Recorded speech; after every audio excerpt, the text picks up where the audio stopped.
Good morning, good afternoon, good evening, and good night. That's right, we're talking about Toy Story. Yippee!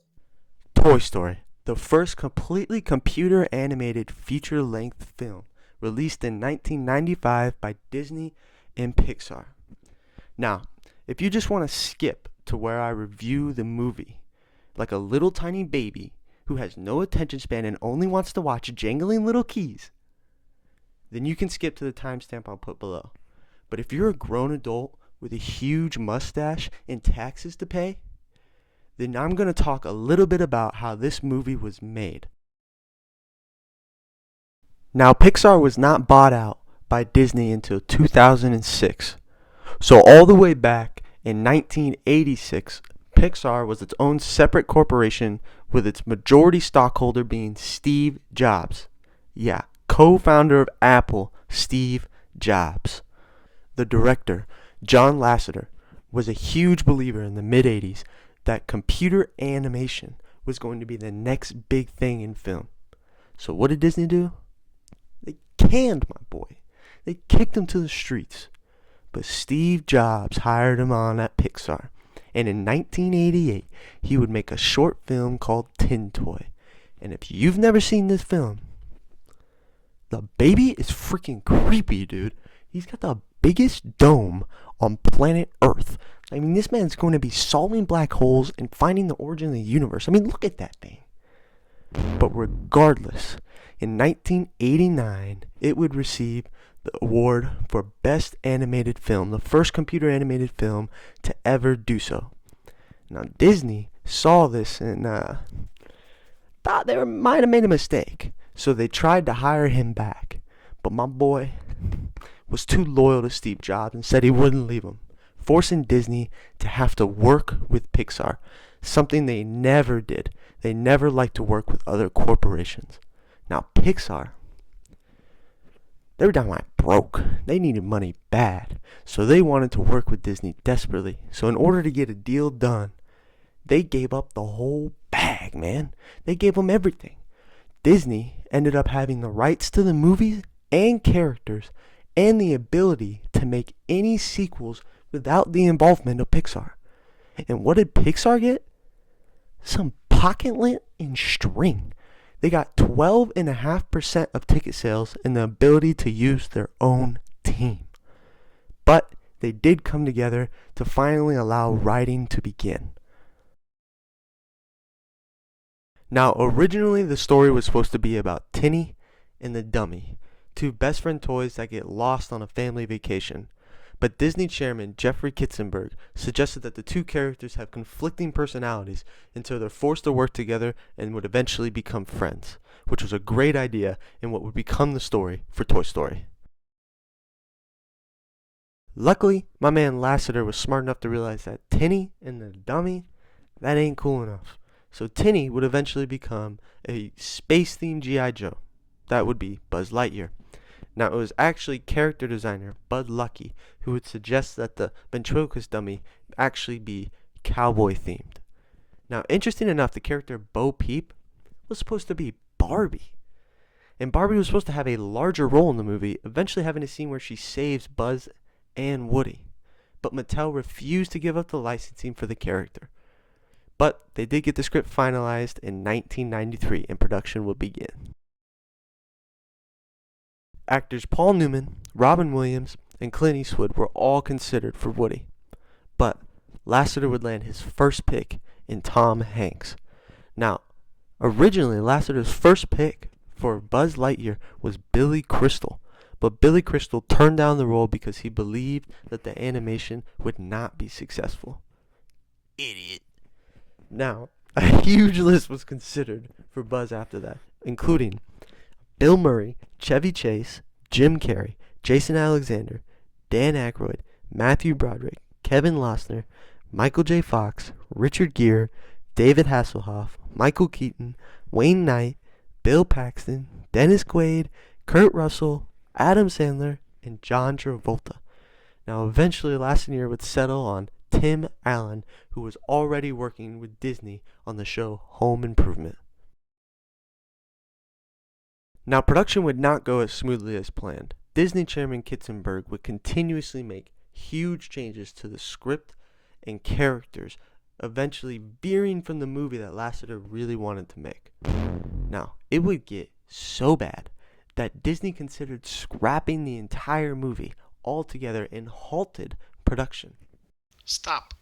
Steve Jobs would personally fund the entire project for the next 2 weeks while they negotiated. So, Cars, Finding Nemo, Incredibles would not exist without our boy, Steve Jobs. Thanks, Steve. Okay, it's the part you've all been waiting for. Welcome back, babies. Thanks for missing out on hours of research and editing. For all those that have watched this far, thank you. I appreciate you. Now we're going to talk about the 10 essential elements of a movie. First is the plot. Does the movie follow a comprehensive story arc and is plausible within the world that has been created? Toy Story absolutely does a great job with the plot. It's a very simple problem that is conveyed throughout the story, and there's nothing in the middle that makes you question what in the world is going on, why are characters doing what they are doing. It's very simple and easy to follow. Second is attraction.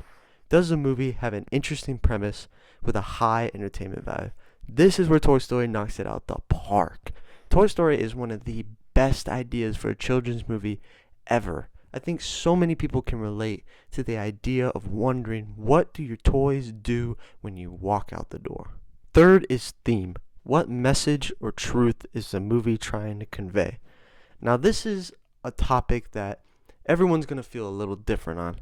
I personally don't think there was a huge theme to Toy Story. I think it was made for entertainment for children, but really to just push the limits on a computer to see what it could do. Now, that doesn't mean they don't touch upon anything. They do touch upon subjects like friendship and loyalty, but I didn't see a huge message that they were trying to convey with this movie. Fourth is dialogue. Is there a real feel to the conversations? I love the way Toy Story handles dialogue. So many movies can be ruined by two characters having a conversation that doesn't sound real at all. Toy Story doesn't struggle with that in any shape or form. There are so many conversations that are done that feel real. Each character talks their own way and has their own personality, which really draws you into the movie instead of taking you out. Fifth is acting. Are the characters convincing?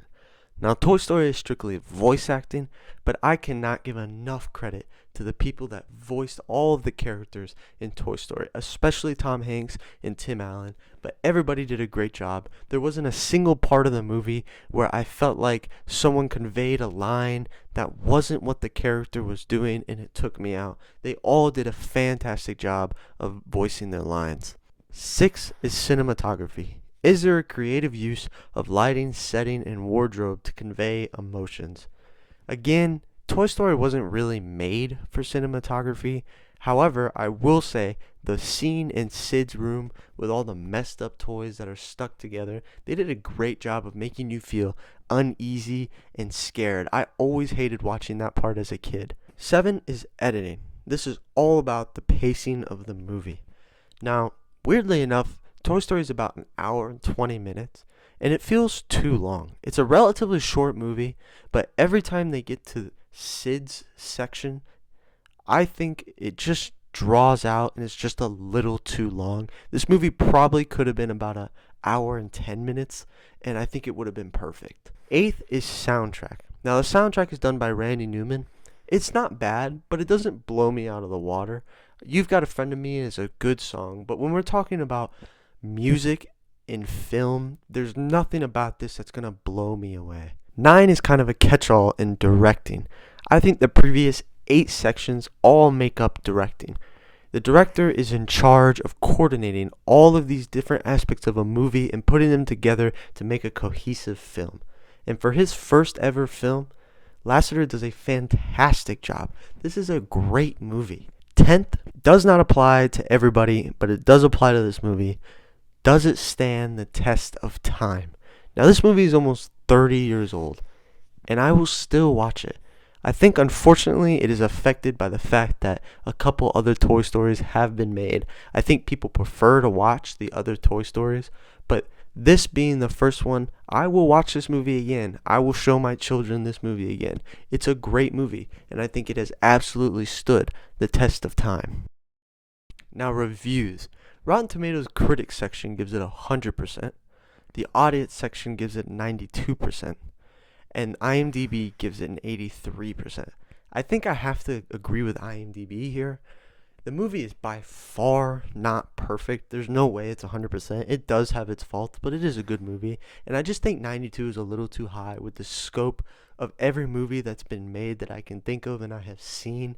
I just can't put it in an A tier.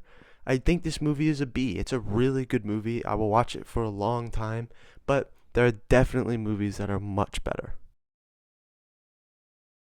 Now, obviously, this is my first movie review, so Toy Story is going to be first in both categories for 1995, the 90s, and all time.